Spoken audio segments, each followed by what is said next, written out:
Bonjour à tous, bonjour à toutes, j'espère que vous allez bien. On se retrouve aujourd'hui du coup pour un update lecture des livres que j'ai lus la semaine précédente. Donc j'ai lu 3 livres, petit bilan, mais en fait j'ai lu voilà, une grosse brique en VO au début de la semaine et ensuite j'ai eu pas mal de travail et j'ai fait pas mal de choses, donc ça explique pourquoi j'ai un petit peu moins lu que d'habitude. Alors après c'est quand même pas la mort d'avoir lu 3 livres cette semaine, mais voilà, notamment vous êtes habitués à avoir un roman graphique ou un manga ou une BD normalement dans le bilan. Là j'ai pas eu le temps parce que j'ai eu un dimanche bien occupé, mais je vais vous parler du coup de tout ça.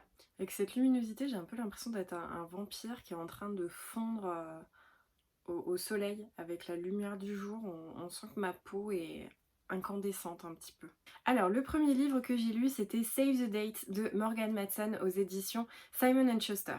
J'ai choisi de lire ce livre en VO parce que c'était du contemporain young adult, donc je me suis dit que pour me remettre à la VO, parce que ça fait un petit moment que j'ai pas eu le temps de lire en VO, ça serait plutôt pas mal. Voilà, il faisait 450 pages et en termes de lecture VO, ça s'est très bien passé, ça se lit vraiment très très bien, l'anglais est très accessible, donc si vous avez envie d'un contemporain facile à lire, n'hésitez pas, c'est très abordable. Alors Save the Date, ça raconte quoi? Eh bien ça raconte l'histoire de Charlie qui vit dans une famille avec une fratrie de 5 enfants. C'est une famille qui est assez connue en fait dans les États-Unis puisque la mère est dessinatrice d'une BD qui met en scène en fait la famille avec une limite plus ou moins souple entre fiction et réalité. Donc c'est une famille qui est très connue. Tous ses frères et sœurs sont un petit peu partis à droite à gauche. C'est la dernière de la famille et elle s'apprête à faire son choix pour l'université. Elle a plusieurs options, soit rester en fait dans sa ville, même si c'est pas l'université la plus adaptée à ses choix professionnels, ou alors elle peut aller à l'autre bout du continent, donc elle est en pleine hésitation. Toute la famille va être au grand complet pour le mariage de l'aîné, donc Lini, qui va épouser son amour de jeunesse depuis le début de la fac.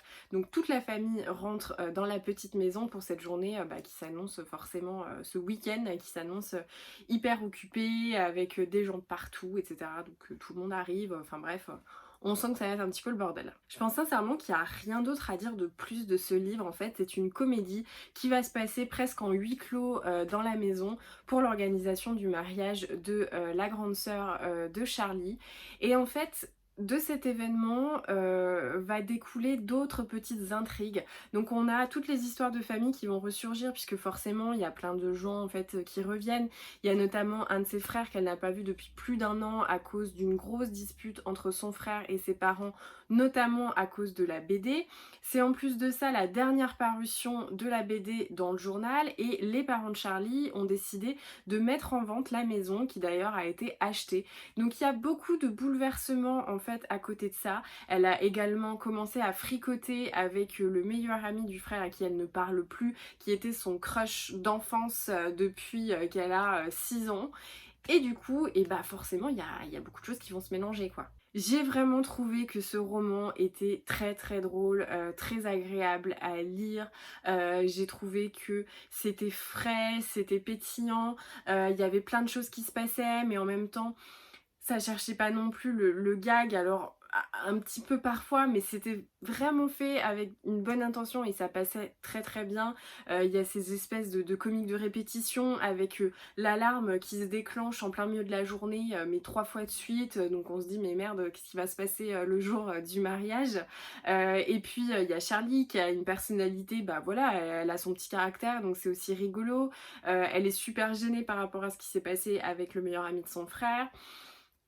Il y a une petite romance qui s'installe, mais très légèrement, enfin c'est vraiment au second plan et tout ce qui se passe c'est toutes les péripéties en fait de la journée pour l'organisation du mariage et c'est super drôle en fait. Et au-delà de cet aspect comédie, ça aborde beaucoup de thèmes, ça aborde le thème de la famille, du pardon, ça aborde le thème de grandir en fait pour Charlie qui est coincé à une époque. Il y a plein de choses qui vont être abordées, donc des sujets même un petit peu plus lourds, mais C'est super bien fait. Enfin franchement, j'avais entendu dire que Morgan Matson, elle était vraiment, la reine en fait, des comédies, contemporaines et que c'était vraiment super agréable à lire. Et bah, c'est vrai parce que j'ai passé un super moment de lecture en fait. Si j'avais eu un peu plus de temps dans ma vie, j'aurais ouvert le livre et j'aurais lu toute l'histoire. Parce qu'en plus de ça, ça a un aspect vraiment très, très cinématique. Moi, j'avais vraiment l'impression d'être portée, d'avoir, allumé la télé et d'être en train de regarder une comédie. C'est de la pure détente, c'est du pur divertissement et franchement, j'ai adoré ma lecture. Ensuite, j'ai enchaîné avec Le Pavillon Noir de Jean-Yves Guillemin aux éditions Le Lys Bleu. C'est un livre qui m'a été envoyé par l'auteur, donc il m'avait dit que ça se parlait d'architecture, il y avait aussi une histoire d'amour et c'était pendant la grande exposition de Paris, donc je m'étais dit pourquoi pas tenter. C'est vrai que moi je m'intéresse beaucoup au design, à l'architecture, à toutes ces choses-là, donc pourquoi pas lire un livre sur le sujet. Dans cette histoire, on va suivre Philippe qui grandit en fait aux abords de la Seconde Guerre mondiale avec une mère qui est veuve et qui du coup s'accroche énormément à son fils. On va découvrir son histoire d'amour en tant qu'adolescent avec Jeanne qui va partir à Paris dont il va perdre la trace et ensuite c'est sa vie quand il va évoluer dans le milieu de l'architecture. Alors après ça, on va un petit peu plus rentrer dans l'histoire. Il va y avoir des histoires de renseignements, notamment avec Jeanne qui va un petit peu se faire... Jeanne et son amie qui vont se faire embrigader dans des services de renseignement contre les bolcheviks, etc. On voit la montée du fascisme, on voit plein de choses. Alors je vais pas vous mentir, moi j'ai pas forcément apprécié ma lecture, j'ai trouvé que ça allait beaucoup trop vite. C'est un roman qui est vraiment très court, qui fait 200 pages et en fait tous les sujets m'intéressaient. Le côté architecture, le côté renseignement avec ces espèces de semi-espionnage pendant la Seconde Guerre mondiale, je trouvais que c'était vraiment intéressant de coupler tous ces milieux, c'était vraiment sympa. Mais par contre, c'était beaucoup trop court. Pour moi, c'est un roman qui aurait dû faire au moins 400 pages pour pouvoir véritablement installer les intrigues. C'est pareil, il y a des drames amoureux mais ça va trop vite sur les sentiments. Je vois pas comment Philippe en fait peut passer aussi vite alors que il se passe des choses qui sont bouleversantes, qui sont tragiques.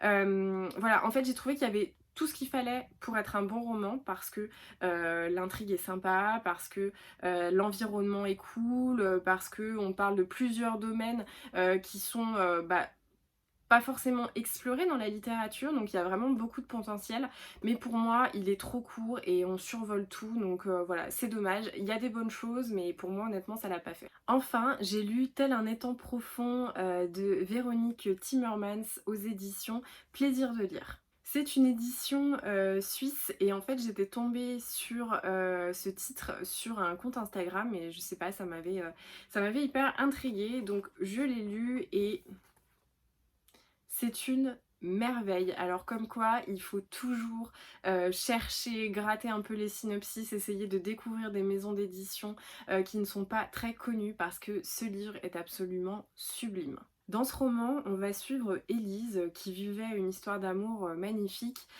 qui a été avortée par un accident de voiture qui a coûté la mort à l'homme qu'elle aimait, à son premier amour. Pas le premier amour adolescent, celui qu'on oublie très vite, mais celui qui reste le plus important de votre vie, qui sera toujours en vous et qui ne vous laissera jamais de répit, que ce soit dans le regret, dans la tristesse, dans la colère. Elle a perdu Yves et elle ne sait pas du tout comment elle va s'en remettre. On découvre donc ses premiers pas dès la difficulté, même le déni à vouloir réouvrir les yeux après son coma. Elle est à l'hôpital, elle a du mal en fait, elle veut pas émerger, elle veut pas connaître cette vie, elle veut pas connaître ce monde si Yves ne fait plus partie de sa vie et déjà on sent que c'est très fort et on sent que sa personnalité est très forte parce que elle a un petit peu envie quand même, mais en même temps, elle est dans la négation de ce qui se passe, de son quotidien sans lui. Et ben on sent que voilà, c'est difficile pour elle, elle est médecin, elle a du mal à vouloir retourner voir ses patients, elle a du mal à vouloir que la vie reprenne son cours sans lui. On sait pas trop si c'est parce qu'elle avait vraiment cette envie ancrée en elle ou parce qu'il y avait cette espèce de convention sociale qui la poussait à se réveiller et à reconstruire sa vie, mais elle s'engage dans une relation amoureuse avec le médecin en fait le neurologue qui s'était occupé d'elle quand elle était à l'hôpital. Et elle démarre cette relation un petit peu anesthésiée dans la vie. Je pense qu'il n'y a pas grand chose à dire de plus en termes de résumé factuel, mais plus de ce que ce roman en fait il puise en chacun de nous et c'est en ça que j'ai trouvé qu'il était très fort. Ça aborde la question de savoir si on peut se remettre d'un tel chagrin d'amour et au travers d'Élise en fait on aborde cette dépression passive parce que Élise est en dépression et j'ai l'impression qu'en fait tout son entourage ne comprend pas, lui demande de se lever le matin, lui demande de se marier avec ce mec-là, d'avoir des enfants et personne ne comprend en fait que ça lui coûte, que c'est lourd, que même si elle aime ses enfants, c'est lourd de se lever quand on est en dépression, ça lui coûte d'elle-même, tout devient insoutenable. Et en fait, son personnage est très beau parce que je trouve que l'auteur a fait quelque chose de très descriptif là-dedans. Et en tant que lecteur, on est vraiment, on est insurgé, on a envie que son mari, en fait, il arrête d'avoir cette espèce de jalousie mal placée et qu'il aide sa femme, qu'il l'aide vraiment. Et j'ai trouvé que la description était très bien faite parce que Élise, elle est anesthésiée en fait. Elle avance dans sa vie sans doute parce qu'il faut le faire. Mais elle en a pas vraiment envie, elle se laisse porter en fait par l'enthousiasme de son mari, elle se laisse porter par, oui, par les conventions sociales aussi, mais on sent que ça lui coûte jusqu'à arriver à un point culminant où on comprend qu'elle n'y arrivera pas et j'ai trouvé que c'était fait avec brio, avec sensibilité, avec réalisme, avec un œil vraiment omniscient sur tout ce que ça peut impliquer dans la vie et franchement mais c'était un grand livre. La plume elle est très belle, sans prétention, il y a des phrases qui sont vraiment très jolies, moi j'en ai corné quelques-unes. C'est pas non plus un tire-larme, ça ne cherche pas la plume dramatique, épique, c'est juste beau dans la manière où elle décrit les choses. Et en fait, ce livre, il est très descriptif, autant dans les paysages, dans l'ambiance, etc., que dans la personnalité du personnage et dans toutes ces petites choses de son comportement après le décès d'Yves qui nous font comprendre qu'elle vit pas, qu'elle vit plus, ou en tout cas qu'elle ne vit qu'à moitié. Et on voit des fois qu'elle essaye de se convaincre, oui, mais j'ai un mari qui est très aimant, j'ai des enfants en bonne santé, pourquoi je n'y arrive pas et nous, en tant que lecteurs, on a juste envie de dire, parce que c'est un état dépressif, voilà, parce que ça va pas, parce qu'il faut faire quelque chose. Et en fait, j'ai trouvé que c'était très beau, je le dis souvent, pour moi les maladies mentales et la santé mentale, elle est pas assez prise en compte, en tout cas en France. Pour moi, c'est beaucoup trop léger, beaucoup trop timide la manière dont on l'aborde. Il faudrait en parler beaucoup plus, il faudrait sensibiliser beaucoup plus parce qu'il y a des dépressions qui passent à travers en fait les mailles du filet, où on dit juste aux gens, oh bah voilà, il fait toujours la gueule, il devrait se ressaisir, il n'a pas d'entrain. Oui, mais des fois, en fait, il y a une dépression derrière ça. Et là, j'ai trouvé que ça permettait de mettre le lecteur face à cette réalité. C'est pas formulé, c'est pas expressément expliqué, mais ça nous permet de le ressentir. Et ouais, franchement, j'ai adoré ce roman parce que déjà, moi je suis une grande romantique, donc ça a abordé l'amour éternel, entre guillemets, celui qui nous marque à vie, celui qui nous change et celui qui reste en nous en fait jusqu'à notre dernier souffle. Donc ça, j'ai trouvé que c'était très beau. Est-ce qu'on peut avancer, se relever d'une perte amoureuse, que ce soit par le deuil, que ce soit par le regret, que ce soit voilà, par des relations parfois avortées de notre fait. C'était très beau et en plus de ça, ça a abordé la dépression d'une très belle manière. Donc franchement, c'était un superbe roman, moi j'ai adoré et je suis vraiment très contente d'avoir poussé la porte de cette petite maison d'édition pour en apprendre un peu plus parce que c'était un grand roman. Voilà, c'est donc tout pour ce bilan lecture de la semaine. J'espère que ça vous aura plu et que ça vous aura donné des envies de lecture. N'hésitez pas à me dire si un des livres que je vous ai présenté vous intéresse.